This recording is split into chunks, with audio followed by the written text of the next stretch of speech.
Good evening everyone. ఇంతకుముందుకు మనము పాలినామియల్స్లో ఉన్నటువంటి definitions గురించి నేర్చుకున్నాం కదా. ఇప్పుడు ఆ పాలినామియల్స్లో ఎక్సర్సైజ్ 2.1లో ఉన్నటువంటి ప్రాబ్లమ్స్ గురించి నేర్చుకుందాం. ఓకే, చూడండి. ఫస్ట్ క్వశ్చన్ ఏమన్నాడు? Which of the following expressions are polynomials in one variable and which are not.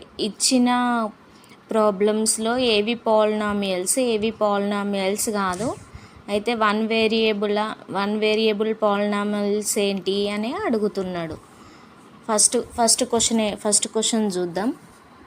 First question 4x² - 3x + 7 ఉన్నది. ఇది అనేది పాలినామియల్ కదా. Degree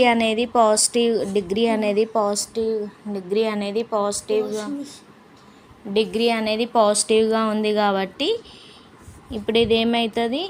it is a polynomial.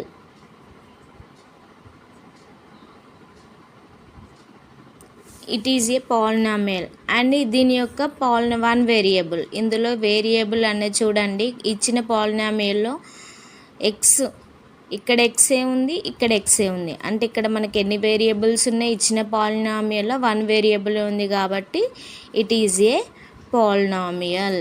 Okay, second question చూద్దాం. Second question ఏంటి? y² √2 it is also a polynomial. Okay, it is a ఇది √2 అనేది constant కాబట్టి constant వాల్యూని మనం కౌంట్లోకి తీసుకున్నాం. ఇక్కడ వేరియబుల్ని మాత్రమే చూసుకోవాలి. ఇది ఒక పాలినామియల్ కాబట్టి it is a polynomial. Okay, in one variable.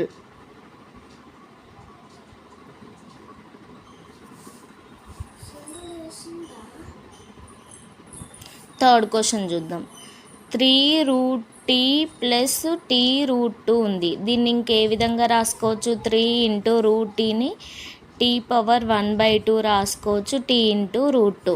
ఇక్కడ పవర్లో ఏముంది మనకు? ఇది ఒక పాలినామియల్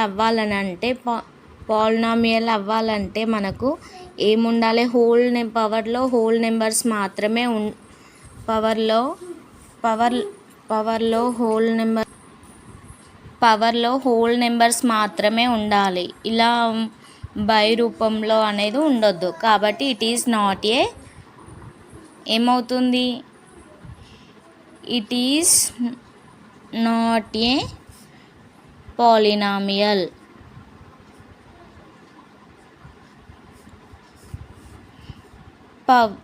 పవర్స్ నాట్ హ్యావింగ్ ఏం లేవు? హోల్ నెంబర్స్ లేవు కాబట్టి ఇచ్చిన ఈ పాలినామియల్ ఇచ్చిన ఈ టర్మ్స్ అనేవి పాలినామియల్ కాదు అని అన్నట్టు. ఓకే, ఫోర్త్ క్వశ్చన్ ఏంటో చూద్దాం. ఫోర్త్ క్వశ్చన్ ఏమన్నాడు? y + 2/y. దీన్ని ఏమని రాసుకోవచ్చు? y + 2 × y⁻−1. పవర్లో -1 ఉన్న నెగిటివ్ వాల్యూస్ అనేవి పవర్లో నెగిటివ్ వాల్యూస్ కానీ బై వాల్యూస్ కానీ ఉండొద్దు. ఓన్లీ ఏముండాలి? హోల్ నెంబర్స్ మాత్రమే ఉండాలి. కానీ ఇక్కడ పవర్లో ఏముంది? నెగిటివ్ వాల్యూ ఉంది కాబట్టి it is not a polynomial.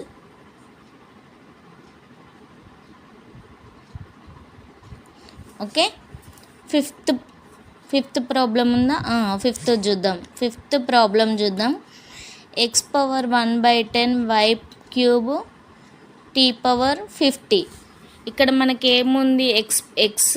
X term ఉంది, y టర్మ్ ఉంది, t టర్మ్ ఉంది. మనకు 3 టర్మ్స్ ఉన్నాయి. ఓకే, ఇది అనేది పాలినామియలే అవుతుంది.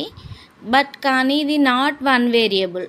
ఓకే, మనకు ఇచ్చిన ఈ పాలినామియల్ x⁻10 y³ t⁻50 అనేది it is a polynomial but not polynomial in one variable. ఇక్కడ 3 వేరియబుల్స్ ఉన్నాయి మనకి. ఎక్స్ అనే వేరియబుల్ ఉంది, వై అనే వేరియబుల్ ఉంది, టీ అనే వేరియబుల్ ఉంది. 3 వేరియబుల్స్ ఉన్నాయి కాబట్టి ఇది అనేది it is not a polynomial in one variable.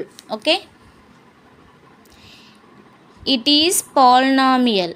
Okay, first ఏం రాయాలి? It is polynomial but not polynomial in one variable. Okay, next question చూద్దాం. ఓకే, సెకండ్ క్వశ్చన్ ఏమంటున్నాడు? Right the coefficients of X square in each of the following. ఇచ్చిన క్వశ్చన్లో ప్రతి question యొక్క coefficient రాయమన్నాడు. First question మనము ఏమని రాసుకోవచ్చు? బేస్డ్ ఆన్ ఏమంటారు, పవర్స్ని బట్టి రాసుకోవాలి క్వశ్చన్ని. X square plus x plus 2 అవుతుంది. ఇప్పుడు ఈ పాలినామ్ యొక్క కోఎఫిషియెంట్ ఏమవుతుంది? ఇక్కడ కోఎఫిషియెంట్ అయితే ఇచ్చిన పాలినామియల్లో హైయెస్ట్ డిగ్రీ ఏదైతే ఉంటుందో, ఇక్కడ ఇచ్చిన పాలినామియల్లో హైయెస్ట్ డిగ్రీ దేనికైతే ఉంటుందో దాని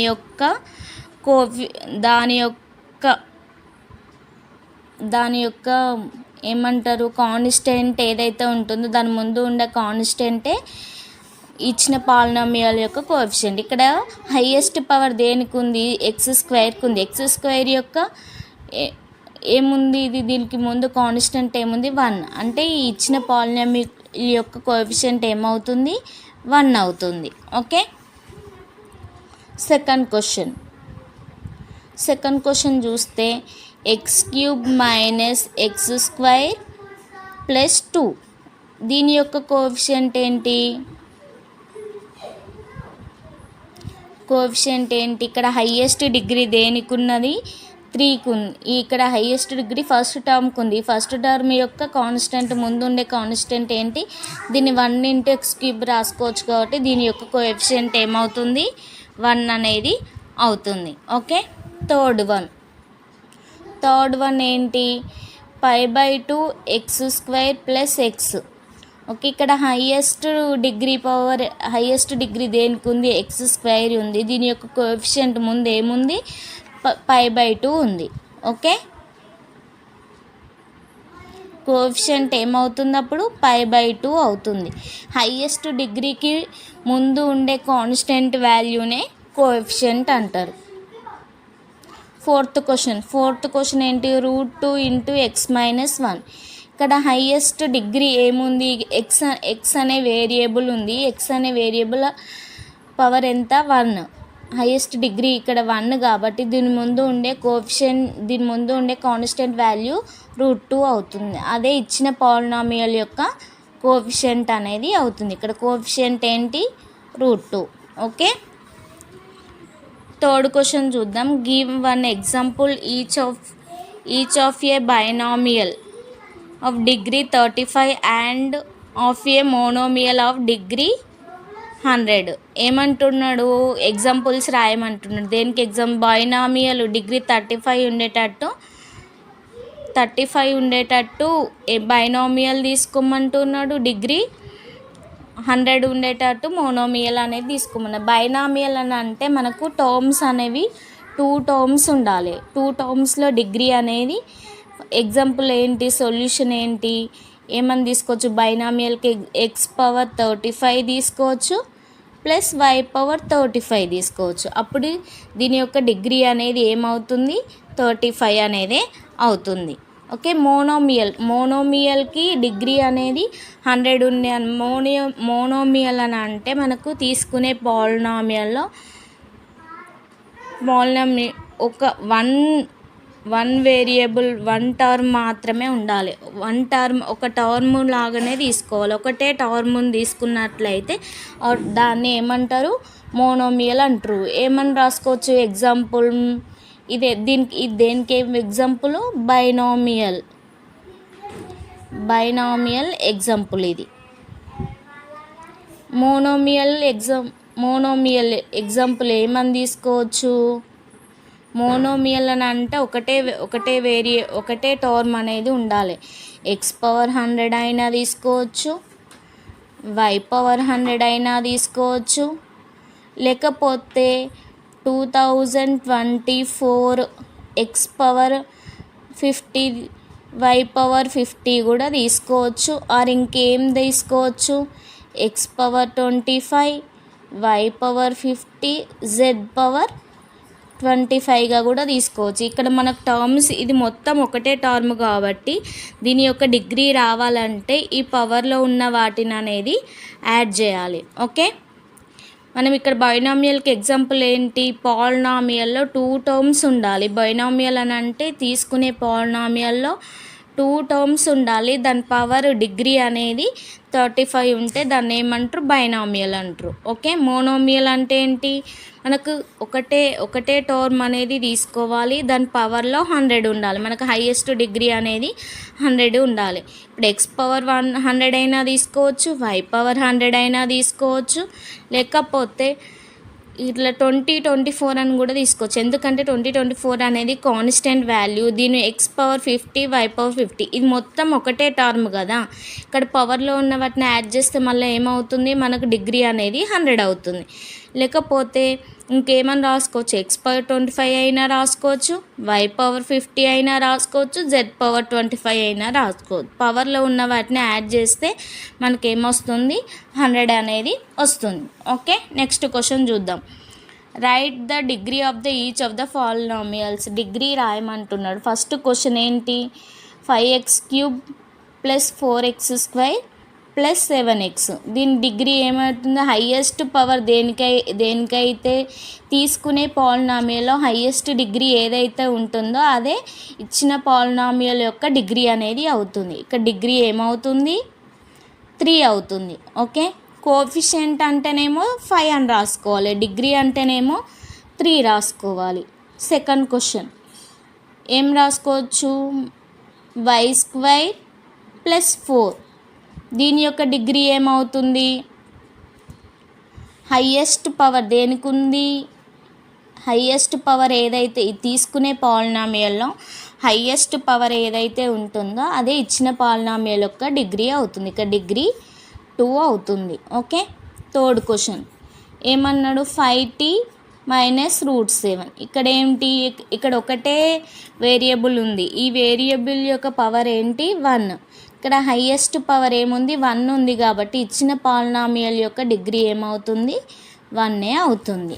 ఓకే, ఫోర్త్ క్వశ్చన్ 3 ఉంది. 3 అనేది కాన్స్టెంట్ కాబట్టి దీనికి ఏ వేరియబుల్ అనేది లేదు అని అంటే ఏమని రాసుకోవచ్చు? x⁻0 అని రాసుకోవచ్చు. x⁻0 అంటే దాని వాల్యూ 1 అవుతుంది, చేంజ్ అవ్వదు కాబట్టి అప్పుడు డిగ్రీ ఏమవుతుంది?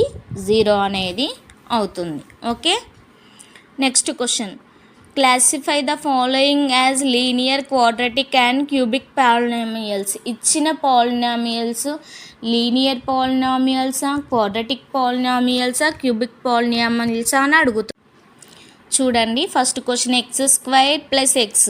ఈ పాలినామియల్లో హైయెస్ట్ డిగ్రీ అనేది 2 ఉంది. చూడండి, x² + xలో హైయెస్ట్ డిగ్రీ 2 ఉంది కాబట్టి ఇచ్చిన పాలినామియల్ యొక్క డిగ్రీని బట్టి దాని యొక్క అది క్యూబిక్ పాలినామియలా, క్వాడ్రాటిక్ పాలినామియలా, లీనియర్ పాలినామియలా అని చెప్పొచ్చు. x² + xలో హైయెస్ట్ డిగ్రీ 2 ఉంది కాబట్టి ఇది ఏ పాలినామియల్ అవుతుంది? Quadratic polynomial. ఓకే, సెకండ్ దానిలో దీన్ని ఏమన్నా x - x³ ఉంది. ఇందులో తీసుకున్న పాలినామియల్లో హైయెస్ట్ డిగ్రీ 3 ఉంది కాబట్టి ఈ పాలినామియల్ ఏమవుతుంది? క్యూబిక్ పాలినామియల్ అవుతుంది. డిగ్రీ అనేది హైయెస్ట్ డిగ్రీ 1 ఉంటే అది లీనియర్ పాలినామియల్ అవుతుంది. హైయెస్ట్ డిగ్రీ 2 ఉంటే దాన్ని క్వాడ్రాటిక్ పాలినామియల్ అంటారు. హైయెస్ట్ డిగ్రీ 3 ఉంటే దాన్ని క్యూబిక్ పాలినామియల్ అంటారు. ఓకే, ఇక్కడ థర్డ్ పాలినామియల్లో హైయెస్ట్ డిగ్రీ అనేది ఏముంది? ఇక్కడ 1, ఇక్కడ 2, ఇక్కడ ఇది ఏమీ లేదు కాబట్టి హైయెస్ట్ డిగ్రీ 2 ఉంది కాబట్టి ఇది 2 ఉంటే దాన్ని ఏమంటారు? Quadratic polynomial.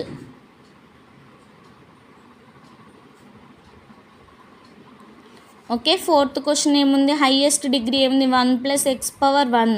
అంటే ఈ వేరియబుల్ యొక్క పవర్ 1 ఉంది కాబట్టి హైయెస్ట్ డిగ్రీ 1 కాబట్టి దీన్ని ఏమంటారు?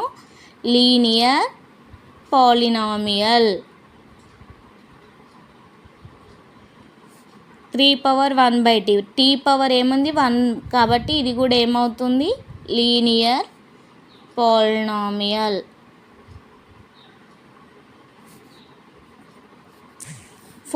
సిక్స్త్ క్వశ్చన్ ఏముంది? r² ఉంది చూడండి. r² అంటే పవర్ ఎంత ఉంది? 2. హైయెస్ట్ డిగ్రీ ఎంత? 2 కాబట్టి ఇది ఏమవుతుంది? Quadratic polynomial.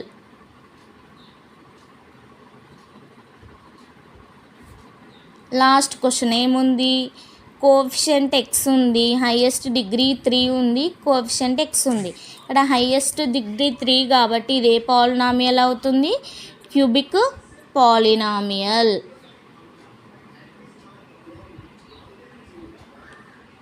దీనితోటి ఎక్సర్సైజ్ 2.1లో ఉన్నటువంటి ప్రాబ్లమ్స్ అన్నీ అయిపోయినాయి. ఈ వీడియో మీకు నచ్చినట్లయితే లైక్ చేయండి, షేర్ చేయండి, కామెంట్ చేయండి, సబ్స్క్రైబ్ చేయండి. సబ్స్క్రైబ్ చేసినట్లయితేనే నా ప్రతి ఒక్క వీడియో అనేది మీకు రావడం జరుగుతుంది. ముందు వీడియోల లింక్ అనేది డిస్క్రిప్షన్లో ఇవ్వడం జరుగుతుంది. అక్కడికి వెళ్ళినట్లయితే మిగతా వీడియోలు స్టార్టింగ్ నుండి కూడా చూడొచ్చు. Thank you.